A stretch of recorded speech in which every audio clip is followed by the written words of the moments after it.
pas un concert ouvert au public, ce n'est pas un concert, c'est une présentation de fin de résidence. On avait envie de vous présenter ça, comme un bébé qui sort du ventre tout doucement, timidement.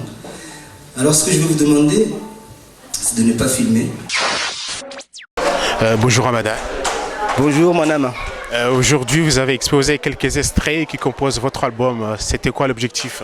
L'objectif, c'est... Alors, ça fait un moment que je travaille sur cet album. Ça fait 2 ans, le temps d'écrire, de composer les musiques, d'enregistrer, de mixer, de masteriser. Après, il y a l'étape de la scène. J'étais en résidence à l'étang des Aulnes avec mes musiciens. On a tout travaillé, les arrangements. Et là, on est venu à l'Espace Julien pour faire la création scénique, c'est-à-dire la création avec la lumière, le jeu, et pour finaliser notre création au niveau du son, pour être prêt pour la tournée. Donc on a travaillé pendant 3 jours ici, on a présenté la restitution de notre travail et on a invité quelques amis, des professionnels pour qu'ils puissent voir le résultat de notre travail. Dans votre album Afro Soul, il y a une chanson dédiée à Mongosi, l'ancien président des Comores qui a été assassiné en 1978. C'était quoi? Ali Swahili, celui que Denard avait aidé à mettre en place, sera tué quelques semaines plus tard. C'est Ungwana. En fait, sur l'album Origine, j'avais déjà travaillé avec Abou Chihabi qui a composé l'hymne national révolutionnaire à Mayotte. Il s'est retourné, il avait les larmes.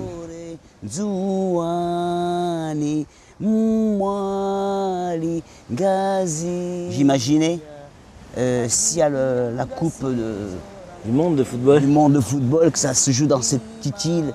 Et quand je l'ai enregistré, j'ai dit « Oh, on va le garder comme ça. Je veux que les nouvelles générations connaissent l'hymne national. » Mais j'ai dit à Abou, je dis « T'inquiète pas, je vais m'en servir pour faire une autre version. » Et donc sur l'album Afro Soul, j'ai pris le refrain de Ungwana et j'ai composé un morceau en hommage à Ali Swahili. Donc c'est comme si je parlais à Ali Swahili de mes yeux d'enfant. Quand j'étais petit, j'avais 6 ans, je le voyais passer avec sa voiture, sa DS noire sur la grande route. Moi, je viens de Malais. Et je voyais ça, je partais en courant et je regardais.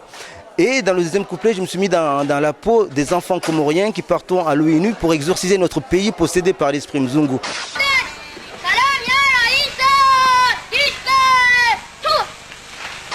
En espérant qu'un jour ou l'autre, nos 4 îles seront unies et on ne sera pas manipulé par les uns ou les autres, qu'on soit vraiment indépendants et ensemble les 4 îles.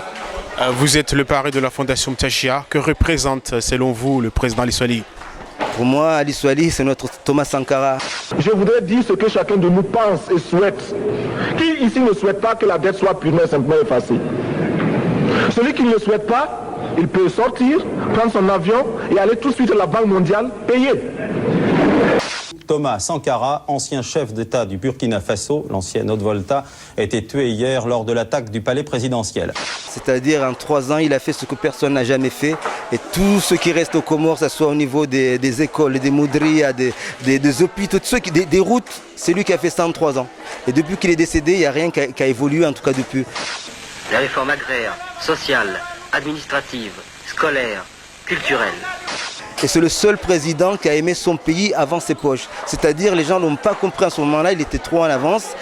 Et c'est le seul président dans les pays africains, en tout cas à part Thomas Sankara, qui a pensé à l'intérêt du pays avant de penser à soi-même. Il est mort avec rien, tu vois. Et la plupart des présidents pensent à eux, s'enrichissent, ont plein de villas. Lui, il a fait ça pour l'amour du pays. Et s'est sacrifié pour le pays. Et les Comoriens à l'époque, qui dansaient en disant « Allez, soyez à fou ». À son retour d'exil, c'est en héros qu'Ahmed Abdallah est accueilli. Les rues de Moroni exultent au passage du nouveau président. Aujourd'hui, il n'y a pas un seul Comorien qui ne regrette pas, parce qu'un homme comme ça, on n'en a pas 10 dans un pays. On en a un seul et parfois c'est tous les 150 ans ou tous les 300 ans. Malheureusement, on a laissé passer notre chance en espérant qu'il y aura d'autres générations qui viendront avec les mêmes idées d'Ali Swahili et qui feront avancer les choses. Votre album sort à l'automne 2017. Quel message voulez-vous passer? C'est un album où il y a plusieurs thèmes abordés, où il y a plusieurs musiques, influences Zanzibar, Grande Comore, La Réunion, Madagascar, mélangées avec du hip-hop, parce que je viens du hip-hop. Et donc sur scène, on est avec un violoncelliste, avec un guitariste et un DJ, je joue des instruments traditionnels, le gabous, le zendé, le gomban, tout a été composé. J'ai envie de vous inviter à voyager et de faire connaître vraiment cet album au plus grand nombre. Merci beaucoup. Merci à vous.